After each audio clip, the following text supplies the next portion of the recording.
the Aegis. I'm sure you guys are probably giggling over there at my pronunciation. D2 blade, gray PVD coating and stonewash, G10 handle and thumb stud. So this is more of their budget, right? Everyday use knife with their, more affordable lineup. All right, here we go. All right, of course you got the standard package that we went over earlier in the unboxing experience, but let's find out what the Aegis is all about here. Okay, first impressions, we got a little bit of a medium size, so it's a little bit smaller here size-wise compared to this guy we just looked at. And these are some interesting names, I gotta tell you. What's interesting about this one, of course, we got the G10, we got the exposed liners, not one, not two, but it looks like 3 standoffs, right? One doesn't have the hardware, it's just there, so you got, very robust build for sure. Lanyard solution here, the pocket carry clip. This is reversible, of course, that's how it should be with the clutch lock, aka crossbar lock. So that's the way to go. And guess what, we have a nice little feature back here. We'll check that in a second, but first let's check out the blade. Oh man, come on now. That is a nice, gorgeous looking drop point blade right there, if you ask me. The D2 has a nice little coat on there, which is good. A PVD coating on a D2 blade. Now that's the way to go there for corrosion resistance. Flat grind, beautiful switch here towards the front. Dual jimping zone as well. Happy to see that Kizer is really doing that on a lot of their models. Not really skimping here and there, so that is good, of course. Oh yeah, the action here is going to be super, super sweet. Check that out.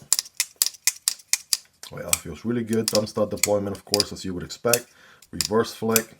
All right, the whole shebang. All right, so that one's feeling pretty nice.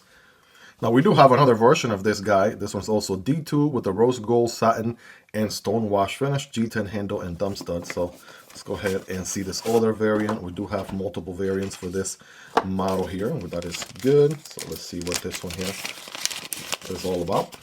All right, so yeah, definitely a different color combo on this one.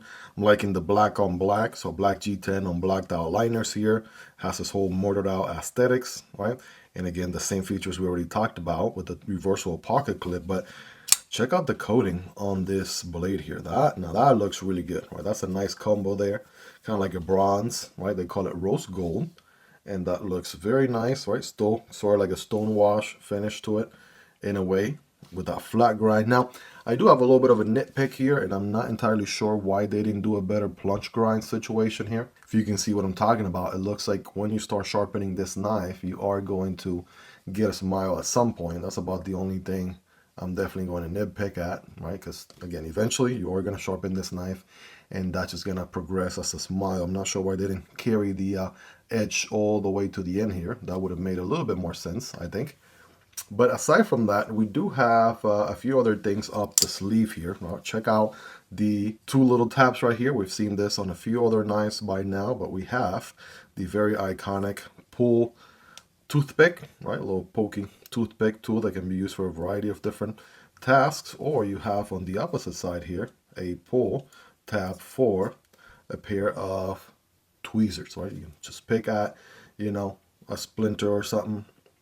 Got your tweezers here for any specific tasks. That's again one of those things nice to have.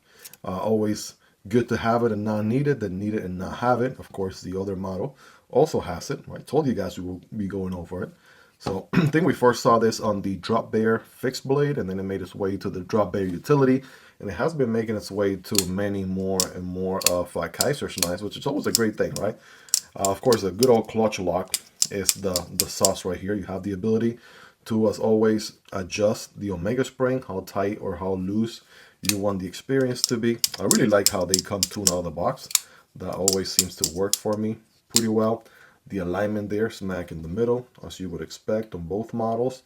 And I believe there's maybe some other models available too. Again, guys, I'll have these all linked down below, so you guys can check out prices, availability, and variants. Hope you guys really enjoyed this one. If you made it to the end, you're the real MVP. Hope you guys have a wonderful rest of your day. Take care, and I'll see you on the next one, either this one or this one. Peace.